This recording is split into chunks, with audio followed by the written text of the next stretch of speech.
कि अगर भारतीय समाज गाय का मांस खाने वाला समाज है तो फिर भारतीय समाज में गोरक्षा का आंदोलन क्यों होना चाहिए, गाय बचाने के लिए आंदोलन क्यों होना चाहिए, गाय की रक्षा करने के लिए हमारे नागरिकों ने अपना जीवन दिया है, वो जीवन उन्हें क्यों देना चाहिए।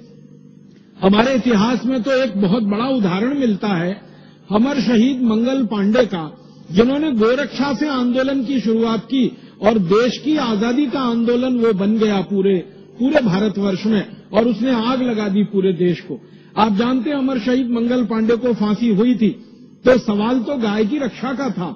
जब मंगल पांडे अंग्रेजी सेना में नौकरी करने के लिए भर्ती हुए बैरकपुर की छावनी में, जो कोलकाता के नजदीक है, उनको किसी ने बता दिया कि आप जो कारतूस मुंह से खोलते हो इसमें गाय की चर्बी लगी होती है, और अगर आप कारतूस मुंह से खोलते हो उसमें गाय की चर्बी लगी होती है तो आप तो गोरक्षा की बात करते हो, फिर ये कैसे होता है। तो मंगल पांडे को तो विश्वास नहीं हुआ। उन्होंने एक अंग्रेज अधिकारी को पूछा जिसका नाम था मेजर जनरल ह्यूसन को मंगल पांडे ने पूछा कि क्या ये बात सच है कि हमको जो कारतूस दिए जाते हैं उस पर गाय की चर्बी लगी रहती है। मेजर जनरल ह्यूसन ने न हाँ कहा न ना कहा। मंगल पांडे ने फिर पूछा, फिर उत्तर नहीं मिला तो उनको गुस्सा आ गया और उनके हाथ में जो बंदूक थी, राइफल थी, उसको उन्होंने चला दिया और ह्यूसन को मार डाला। ह्यूसन की हत्या हो गई। और ये काम मंगल पांडे ने बहुत सोच समझ के किया था, पूरे होशो हवास में किया था और विवेक के साथ किया था। और ये घटना घटित हुई, आप जानते हैं 29 अप्रैल 1857 को मंगल पांडे को गिरफ्तार करके फिर उनके ऊपर मुकदमा चला। उस पूरे मुकदमे की सुनवाई के दौरान मंगल पांडे ने जो सबसे बड़ी बहस की, उन्होंने अपना वकील नहीं किया था, खुद अपनी बहस की, और उस बहस में वो बार बार ये कहते रहे कि मेरे भारत की जमीन पर अंग्रेज आए, हमारे देश पर उन्होंने कब्जा किया, हमारी गौ माता की हत्या की, हमको गुलाम बनाया, हमारी लूटपाट की, हम ये बर्दाश्त नहीं कर सकते। गाय हमारी मां है और हमारी मां का कोई अंग्रेज कत्ल करे ये तो मैं बर्दाश्त नहीं कर सकता, इसलिए अंग्रेजों को तो मैं नहीं छोड़ सकता। अगर मुझे आपने जिंदा रखा तो और 2, 4, 5 अंग्रेज अधिकारियों को मैं ऐसे ही मारूंगा जैसे मैंने मेजर ह्यूसन को मारा। इस पर पूरे देश में क्रांति की और बगावत की शुरुआत हुई थी। तो आप जरा कल्पना करो कि जिस देश के नागरिक गाय की रक्षा करने के लिए बलिदान होने को तैयार हैं, गाय कटने से बंद हो, गाय बचे, उसके लिए वो अपना आत्मोत्सर्ग करने को तैयार हैं, उस देश के लोग गाय का मांस कैसे खा सकते हैं। हमारे वेदों में कोई प्रमाण इसका नहीं मिलता।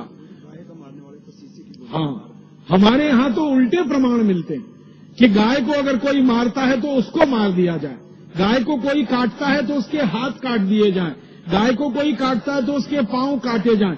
हमारे वेदों में, शास्त्रों में इस तरह के उदाहरण मिलते हैं। तो जिन वेदों में, उपनिषदों में, अन्य शास्त्रों में गाय को कत्ल करने वाले को फांसी दी जाए, ऐसे उदाहरण मिलते हों, वहां कैसे संभव है कि गाय की हत्या करने वाले लोग हों या गाय का मांस खाने वाले लोग हों। अंग्रेजों ने ये सारा विक्षेप हमारे शास्त्रों में भरवाया। आपको सुनकर हैरानी होगी कि भारत में एक मूल प्रति है मनुस्मृति की, जो हजारों वर्षों से आई है, और एक मनुस्मृति अंग्रेजों ने लिखवाई है। आपको मालूम है, हमारे देश में मनुस्मृति की एक प्रति अंग्रेजों ने लिखवाई है, और अंग्रेजों ने इसको लिखवाने में मैक्स मूलर की मदद ली थी। मैक्स मूलर एक जर्मन विद्वान था जिसको संस्कृत बहुत अच्छे से आती थी। उसको कहा गया कि तुम भारत के शास्त्रों को पढ़ो और पढ़कर उनको बताओ कि उनमें क्या है, फिर जरूरत पड़ने पर उसमें रद्दो-बदल करेंगे। तो मैक्स मूलर ने मनुस्मृति का अनुवाद किया, जर्मन में किया, फिर अंग्रेजी में अनुवाद हुआ। फिर अंग्रेजों को समझ में आया कि मनुस्मृति तो न्याय व्यवस्था की सबसे बड़ी पुस्तक है और भारत की न्याय व्यवस्था का आधार है, तो उन्होंने मनुस्मृति में ऐसे विक्षेप डलवा दिए ताकि भारतवासियों को भरमाया जा सके और उनको गलत रास्ते पे चलाया जा सके। उनके मन में मनुस्मृति के प्रति वितृष्णा पैदा हो, उनके मन में मनुस्मृति के प्रति बहुत ज्यादा नीचाई की भावना पैदा हो, इस तरह के विक्षेप डाले गए मनुस्मृति में।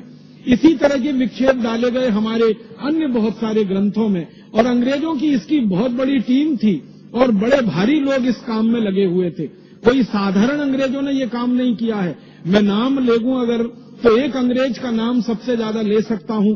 विलियम हंटर नाम का एक अंग्रेज हुआ करता था, जिसने सबसे ज्यादा भारत के इतिहास में विकृति डाली, जिसने सबसे ज्यादा भारतीय शास्त्रों को विकृत किया, जिसने सबसे ज्यादा भारत के पुराने ऋषि महर्षियों के लिखे हुए आत्मवचनों को, वाक्यों को बिल्कुल उल्टा कर दिया। और ये कैसे कर पाया वो? विलियम हंटर की एक विशेषता थी, वो ये कि अंग्रेजी बहुत अच्छी जानता था, उसके साथ साथ उसको संस्कृत भी बहुत अच्छी आती थी। तो चूंकि संस्कृत अच्छी आती थी और अंग्रेजी भी अच्छी आती थी, तो भारतीय मूल ग्रंथ संस्कृत में है तो वो पढ़कर समझ लेता था। फिर अंग्रेजी में कहां कहां विकृति करके उसको फिर से बनाना है, आसानी से वो कर लेता था। विलियम हंटर की पूरी टीम थी, जिसको कहा गया अंग्रेजों के द्वारा विलियम हंटर कमीशन।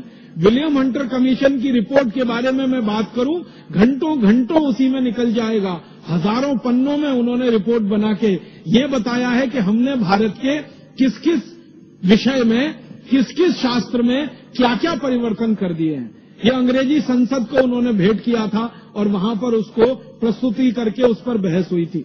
तो अंग्रेजों ने अपने देश में ऐसे बहुत सारे विद्वानों को तैयार करके भारत के शास्त्रों में विक्षेपण कराया। बहुत कुछ ऐसी चीजें भर दी उनमें जो विश्वास करने लायक नहीं है और तर्क पर कहीं ठहरती नहीं है और सूचना के आधार पर पूरी तरह से गलत है।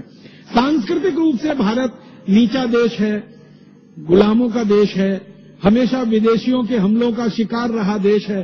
अंग्रेजों ने एक पूरी दुनिया में एक झूठ प्रचारित किया, वो ये कि हजारों साल से भारत में विदेशी आते रहे हैं और भारत पर कब्जा करते रहे हैं, तो हम भी विदेशी हैं, हमने भी आकर भारत पर कब्जा कर लिया। जब हजारों साल से भारत विदेशियों का गुलाम हो सकता है तो हमारा भी गुलाम हो गया, इसमें कौन सी खास बात है। अंग्रेजों ने इतना बड़ा झूठ ये प्रचारित किया पूरी दुनिया में, हजारों साल से तो ये था ही नहीं। अंग्रेजों के आने से अगर ठीक ठीक पहले की जानकारी लें तो मात्र 1000 वर्ष पहले पहला विदेशी आया मोहम्मद बिन कासिम, जिसने भारत पर हमला किया और कुछ लूटपाट के चला गया। दूसरा आया महमूद गजनवी, जिसने सोमनाथ का मंदिर लूटा और भारत से चला गया। फिर तैमूर लंग आया, नादिर शाह आया, अहमद शाह अब्दाली आया, लूटपाट करके चला गया। कुछ ही लोग थे जो भारत में आए जिन्होंने लूटपाट के साथ साथ इस देश में राज किया, वो मुगल थे। जैसे बाबर आया, बाबर ने लूटपाट ही नहीं की, भारत के एक इलाके पर थोड़े दिन राज भी किया, फिर बाबर के पुत्रों ने किया, फिर उनके पुत्रों ने किया। ये एक समय है 300 वर्ष का, इसको हम एक खास नजरिए से देखें तो अंग्रेजों का ये झूठ बिल्कुल समझ में आता है कि हजारों साल से भारत विदेशियों का गुलाम रहा, कभी भी नहीं रहा। इसके उल्टे अंग्रेज हजारों साल विदेशियों के गुलाम रहे, इसके प्रमाण तो पूरी दुनिया के सामने।